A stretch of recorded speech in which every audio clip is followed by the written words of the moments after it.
Salam warahmatullahi wabarakatuh. Berjumpa lagi bersama saya Wong Ganteng sak donyo. HP-nya Mas. HP-nya tidak dibawa sama istri saya. HP-nya di rumah, makanya saya angkat. Apakah Anda masih ingin melanjutkan untuk bertanya? Karena pertanyaan dan pembicaraan kali ini saya naikkan ke dalam konten YouTube. Jadi jangan sebutkan saya nama. mau bertanya soal tak nyari apa itu sinyal dulu Mas, soalnya neng desa iku angel sinyale.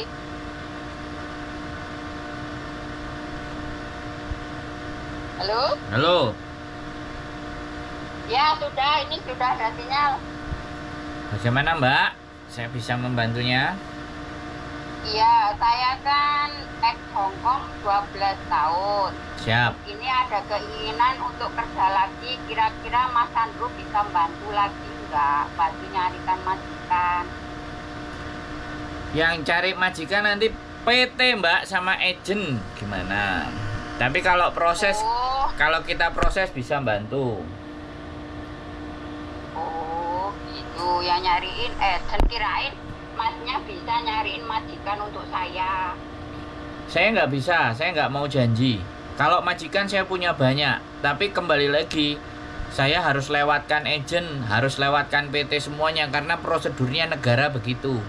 Nggak bisa langsung saya punya majikan terus habis itu saya urusin sendiri sampai nggak bisa seperti itu. Oh iya. Begitu ceritanya. Lewat agent ya, nggak apa-apa kalau Masnya bisa nolong dimasukin agent, dicariin majikan gitu ya, nggak apa-apa. Umurnya sampean berapa? 49 sekarang. Nah, apalagi 49. Soalnya begini ya, saya bilang proses itu tetap bisa kita lakukan. Tapi dapat majikan dan tidak itu nasib. Iya. Jadi kalau sampean dari awal tadi pertanyaannya kalau bisa nyariin majikan, kalimatnya kan kalau bisa. Berarti kan tidak harus toh. Ya. Tidak harus. Ya intinya ya kalau masih bisa dapat majikan ya alhamdulillah, soalnya saya juga tahu usia saya sudah segitu. Kalau misalkan ada rezeki ya bisa masuk lagi kan.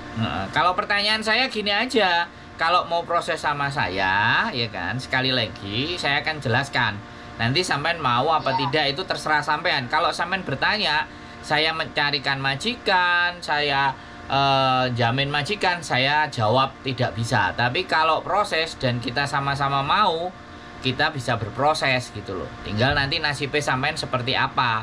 Saya bisa membantunya cuman seperti itu. Karena sekali lagi orang X sudah tua, itu biasanya sekali lagi ya permintaannya A, B, C sampai Z. Jadi saya langsung sampaikan aja di depan. Kalau sampean percaya dan saya sampean anggap bisa membantu, sekali lagi itu pikiran sampean ya. Kalau sampean pertanyakan ke saya berusaha membantu. Tapi nasib sekali lagi bukan saya. Namanya usaha itu kan pasti ada melesetnya. Karena saya tidak bisa memastikan bahwa sampean nggak meleset, makanya saya tidak berani menjanjikan apapun sama sampean. Kalau proses sama saya, silahkan dikirimkan KTP Hongkong dan KTP Indonesianya. Nanti pihak PT yang membiodata.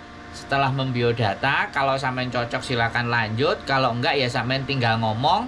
Ketika dari pembicaraan sampean bisa tanya potongan, sampean banyak tanya macam-macam sama itu PT. Seperti apa, harus bagaimana, itu silahkan sampean tanyakan untuk meng-cross check. Nah, kalau saya boleh bercerita, kalau kita ke PT, apalagi X, itu nggak harus nunggu di PT. Interview bisa di rumah, ya. Kalau nanti ternyata paspornya sudah mati, pasti pihak PT akan mencarikan tempat di mana posisi bikin paspor yang dekat dengan tempat tinggal sampean. Itu kalau paspornya mati. Nah, setelah misalnya dengerin saya ngomong dulu. Saya selesaikan dulu omongan saya biar sampean jelas. Oke, mohon maaf. Jadi biar sampean itu nelpon ada gunanya. Ya, kalau nelpon nggak dapat info kan sayang. Jadi kan seperti itu. Iya. Makanya saya selesaikan dulu. Jadi proses di tempat kami seperti itu. Jadi kita nggak harus ke PT. Kemudian sampean interview juga di rumah.